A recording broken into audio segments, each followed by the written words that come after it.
bienvenue à une nouvelle vidéo de Sur la Trotte.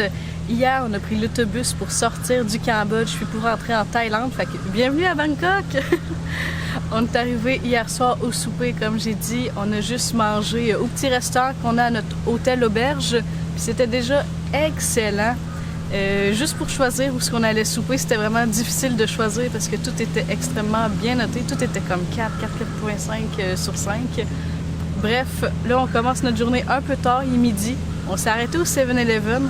Qu'est-ce qui est incroyable de la Thaïlande, c'est qu'il y en a plus de 10 000 environ dans le pays, donc 4 000 qui est dans la capitale à Bangkok. Il y en a littéralement partout.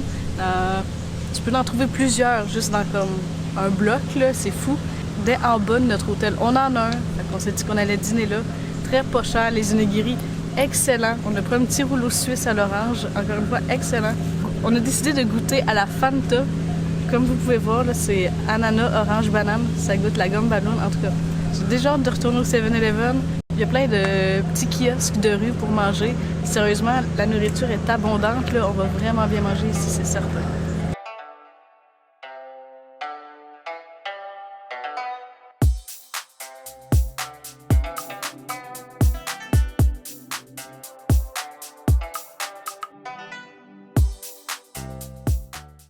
On débute tranquillement par la visite de 3 petits temples. Noranart Suntarikaram, qui possède un grand Bouddha doré de 32 mètres, Wat Indaravyarn et le Wat Sangwat Witsayaram. Ils étaient tous magnifiques.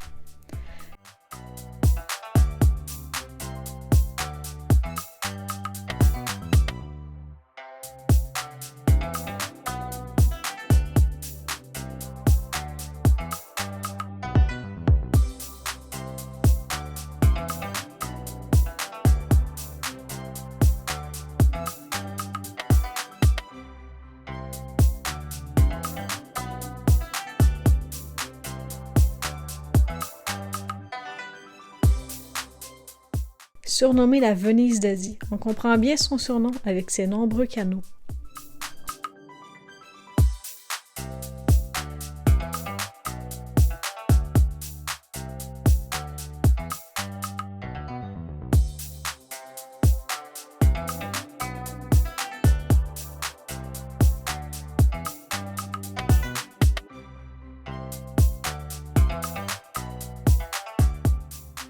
Direction McDonald's pour goûter à quelques items exclusifs de la Thaïlande, dont le chausson au tao dans un bol de crème glacée et un chausson à l'ananas.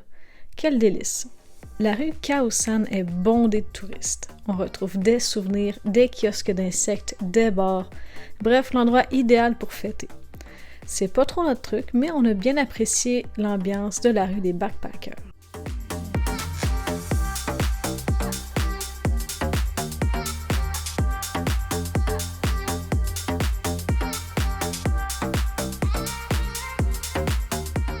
À quelques pas de notre lieu d'hébergement se trouve le Wat Sangwat Witsayaram. L'endroit était calme et magnifique.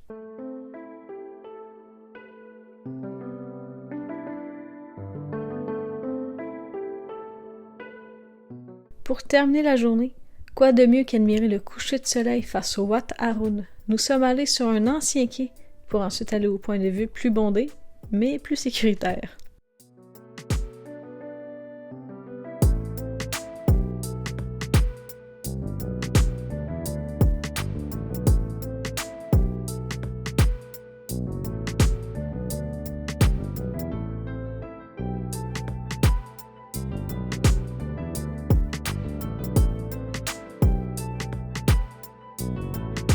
On est le surlendemain de la journée que j'ai vlogué.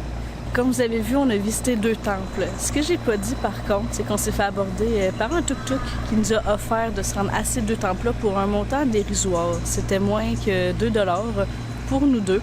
Fait qu'on a accepté, puis il nous a dit qu'elle allait nous emmener à un Tourist Information sur le trajet. Fait qu'on s'est dit OK, il n'y a pas de problème. Par contre, il nous a déposé à 2 places. Puis là, j'ai vu que c'était pour faire de la vente puis avoir quand même un certain pourcentage. Fait qu'on écoutait, puis on a fait comme un peu à semblant d'être intéressés parce que les autres, ils voulaient nous booker complètement tous nos restants de semaine en Thaïlande. au complet les îles. Il y a quelqu'un qui nous a dit « Allez dans le sud, ça va être mieux que dans le nord. » Puis ensuite, à la deuxième place, elle a dit « Oui, oui, oui, le nord, c'est parfait. Il n'y aura aucun nuage et aucune fumée. » Fait qu'en tout cas, on s'est fait dire des trucs un peu erronés. Puis à la fin aussi de la ride, il a dit « Je vais vous emmener à un market. Pas besoin d'acheter. » Fait qu'on s'est dit « Ben oui, il n'y a pas de problème. » Puis c'était vraiment pas un market. C'était un couturier pour se faire des vêtements sur mesure. Dès qu'on est rentré, on a dit au vendeur, on ne savait pas où ce qu'on nous emmenait, on n'est pas intéressé, fait qu'on est sorti. Puis on l'a dit au tuk-tuk, tu sais, on n'a pas besoin là, de costume. Là. Puis quand il nous a redéposé, il nous a proposé encore une fois une autre vente, un tour de bateau, qu'on a décliné parce qu'on n'était pas trop intéressés. Au final, ça s'est bien passé. Vous allez me dire pourquoi t'en parles. Parce que si vous regardez, on se doutait qu'il y avait comme un peu une arnaque à propos de ça, on va le dire comme ça, là. Quand on regarde les avis du temple, où on est allé, tout le monde fait la mention des tuk-tuk, on se fait dire, comme on s'était fait dire, que le gaz était gratuit, que c'était une journée fériée. Mais quoi qu'il en soit, malgré tout ça, nous, on a eu un prix raisonnable. Parce que quand on regarde en ligne, les gens ils ont payé beaucoup trop cher et ils étaient vraiment plus forcés à acheter. Fait que tout était correct. Puis aussi, plus loin, le temps qu'on marchait, il y a un faux policier qui nous a montré son badge, qui a dit « Faites attention au pickpocket ». Il nous a proposé un circuit similaire à ce qu'on avait fait. Puis c'était comme 5 fois le prix. Fait qu'on lui a dit on a payé 40 tantôt. Il a viré de bord, il nous a même pas dit bye, il est parti. Fait qu'en tout cas, sincèrement, soyez à l'affût des tuk-tuk. Plus on avance dans le voyage, moins ils sont fiables. Pas tous. On n'est pas tous dans le même panier, mais quand même, c'est deux petites anecdotes pas très graves. Hier, on n'a pas fait grand-chose. On est juste sortis, puis là, on a découvert un peu plus le vrai Bangkok. On a marché dans quelques ruelles. Là, c'était plus agréable. Puis là, aujourd'hui, 3e journée, on se rend au musée du Siam.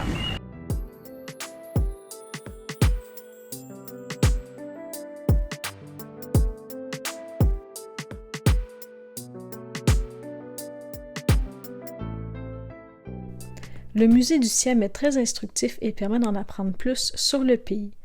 Les expositions tournent tout autour de cette question. Qu'est-ce qui est thaï? On découvre principalement les plats nationaux, les tenues traditionnelles et les fêtes célébrées. Le musée est interactif, c'est idéal pour toute la famille.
Collectionnant les pennies, j'étais très contente de trouver une machine.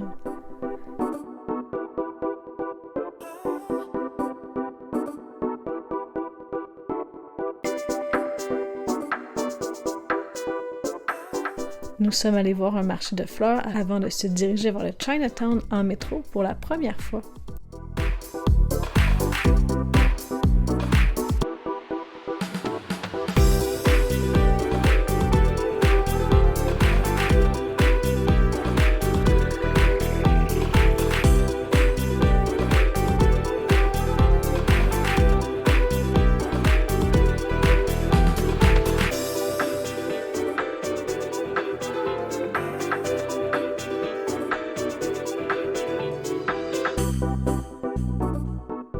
Un des plus grands Chinatown du monde, celui de Bangkok, est vraiment sympa à découvrir, à croire que nous avons changé de ville une fois sortis. Les temples sont magnifiquement colorés, l'effervescence se ressent sur les grandes artères et les marchés sont nombreux.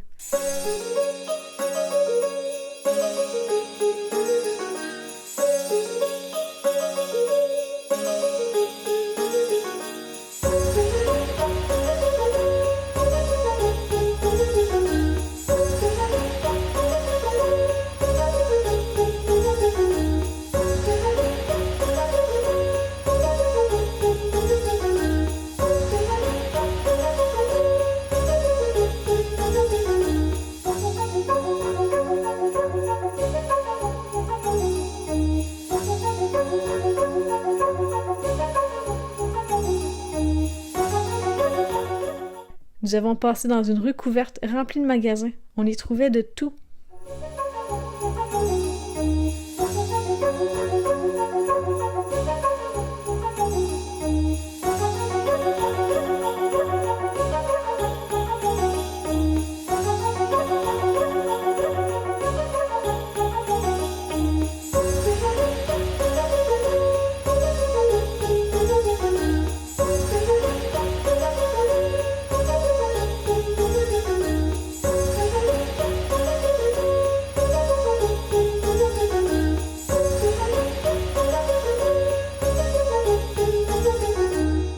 Nous avons pris le ferry, un des meilleurs moyens pour se déplacer sur le fleuve Chao Phraya. Nous nous dirigions sur l'autre rive.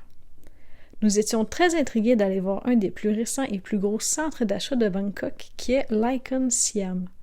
Outre ses 7000 magasins, une terrasse qui est accessible à tous avec une superbe vue de la ville, il y a même un spectacle de fontaine d'eau qui s'active le soir. Bref, c'est la démesure.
La tour King Power Mahanakhon est très unique et haute.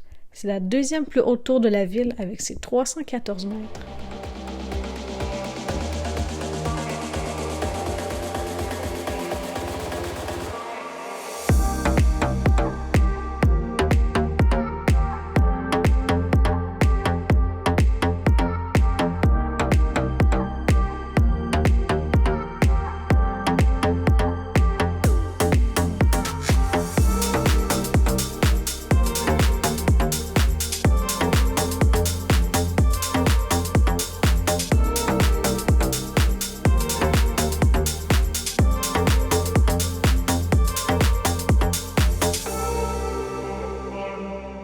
Bon matin, après avoir passé une super belle journée hier, puis on a tellement aimé le Chinatown qu'on a décidé d'y retourner aujourd'hui.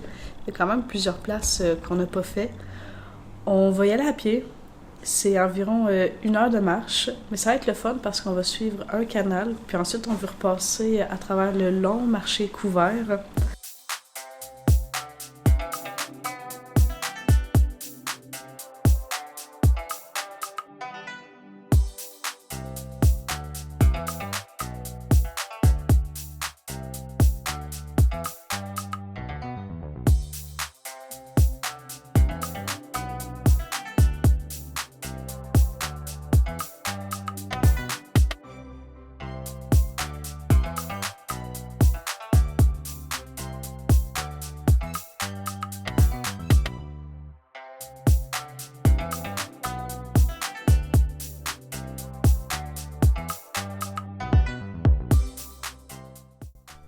De retour dans le quartier chinois, nous avons découvert le centre d'achat Mega Plaza. Spécialisé dans les figurines, les jeux et l'électronique, nous avons fait du lèche-vite et profité de l'air climatisé.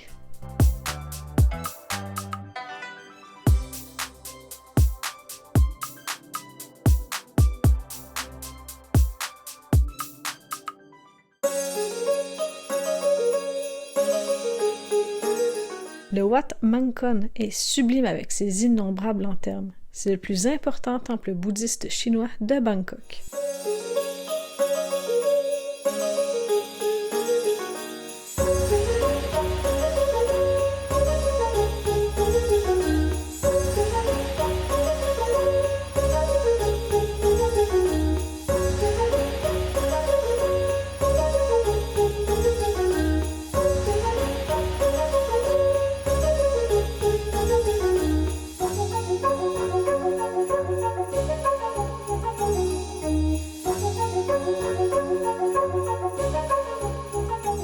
On a pris le métro, puis on s'est rendu au parc Lumpini. C'est un parc en plein milieu de la ville. Il est vraiment le fun, on a beaucoup de vent, on a de l'ombre. Il y a un petit lac, j'oserais dire artificiel. Et ce qui est encore plus incroyable, c'est qu'il y a des varans en liberté dans le parc. Il y en a un, il est venu s'approcher. Fait que ça rend notre fin d'après-midi encore plus agréable. Grand de 58 acres et ayant un sentier de 2,5 km, c'est le plus grand parc de la capitale thaïlandaise. Ce qui rend le parc encore plus incroyable, c'est la présence de varans. Ce sont de grands lézards qui peuvent atteindre jusqu'à 2 mètres de long. Ils sont imposants.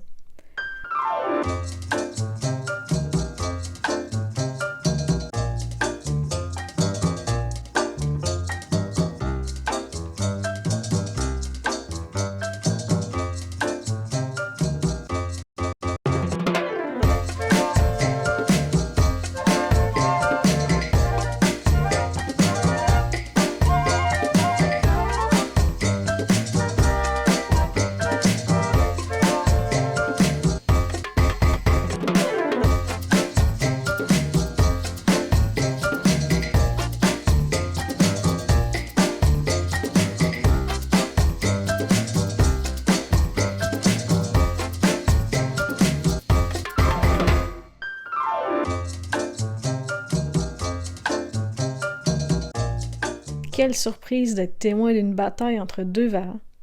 C'est un jeu d'équilibre et de force qui se joue devant nous.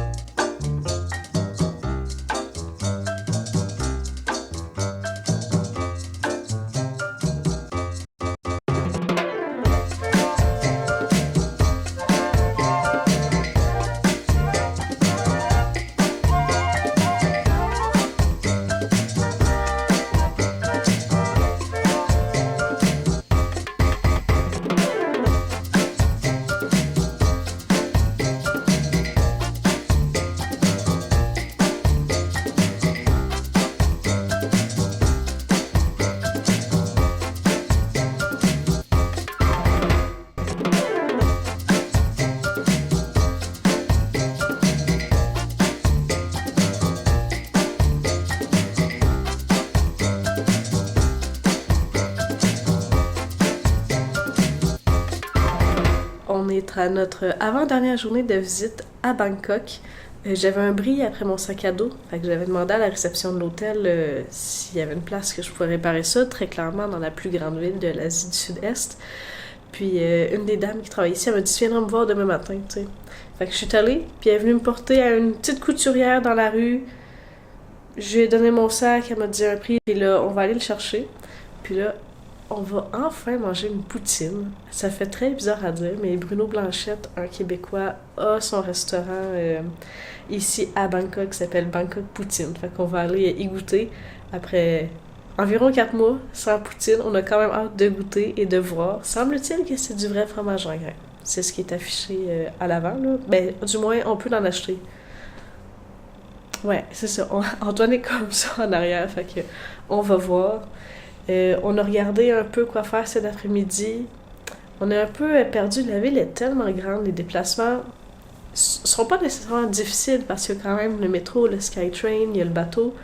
Mais je trouve que c'est toujours un peu complexe et long se déplacer. Mais je pense que cet après-midi, ça va être intéressant. Puis qu'on va voir des belles choses.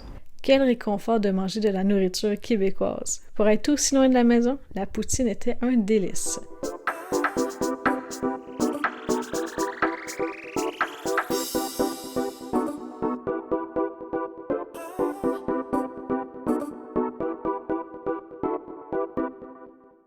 On a pris le métro pour se diriger à une des plus grosses statues de Bouddha de la Thaïlande. On est vraiment exténué, là. Il est juste 2 heures de l'après-midi, il fait 38, c'est ressenti 48. C'est la journée la plus chaude qu'on a eue depuis le début du voyage. Je pense qu'on va repousser le restant de nos activités à demain parce que sincèrement, ça n'a pas de bon sens. Ça fait 2 bouteilles d'eau de 1,5 litres qu'on cale vraiment rapidement, là. C'est fou. Puis le chemin pour se rendre de la station à l'entrée du temple, il n'y a aucune ombre, là. C'est dégueulasse. S'il y a bien un temple qui nous a impressionnés par son unicité, ses couleurs et son style, c'est le Pangnam Passi Charoen. De dehors, la stupa peut sembler plutôt banale. Toute blanche, elle passe un peu inaperçue. Les premiers étages exposent plusieurs objets.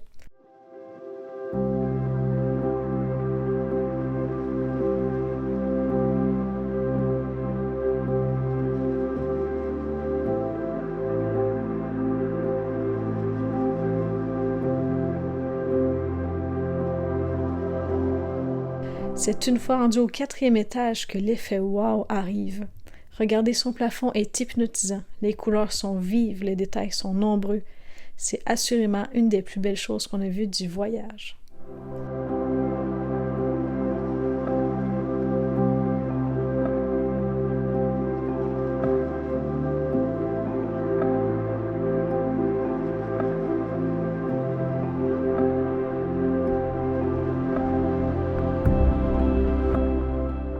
Pour bien commencer la journée, on s'est rendu au 7-Eleven, grand classique, pour aller manger. Puis on avait vu qu'il était recommandé de goûter au toasty. C'est ce qu'on a pris. On en a déjà mangé un il y a 2 soirs. Enfin bref, on avait vraiment apprécié. C'est un peu comme une pâte à croissant, un peu feuilletée. Ça goûtait beaucoup le beurre. Moi, je l'avais pris épinards, jambon, fromage. Là, on a pris un paquet qui en avait 2 dedans. Puis j'ai choisi d'en prendre un à la mangue, comme un peu en tant que dessert. Puis il chauffe directement sur place dans un petit grille. C'est vraiment super. Le 7-Eleven, là, je pense qu'on peut pas se tromper. On a goûté aussi au petit repas qu'ils mettent au micro-ondes. Il était très bon. Pour à peine 1,50 $, c'est vraiment un très très bon dépanneur, là, je vous conseille. Le marché de Chatuchak est ouvert que le week-end. Quelle chance d'être sur place au bon moment. Il est gigantesque. Une journée, c'était pas assez pour découvrir tous les magasins. Vêtements, souvenirs, plantes, meubles, artisanat, nourriture, on y trouve de tout.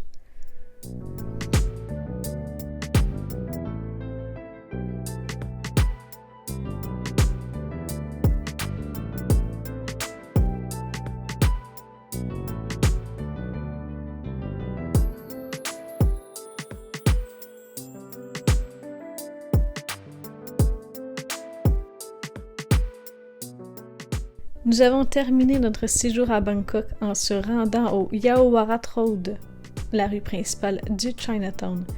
Elle s'illumine et s'active pleinement en soirée. On se revoit dans une prochaine vidéo. À bientôt!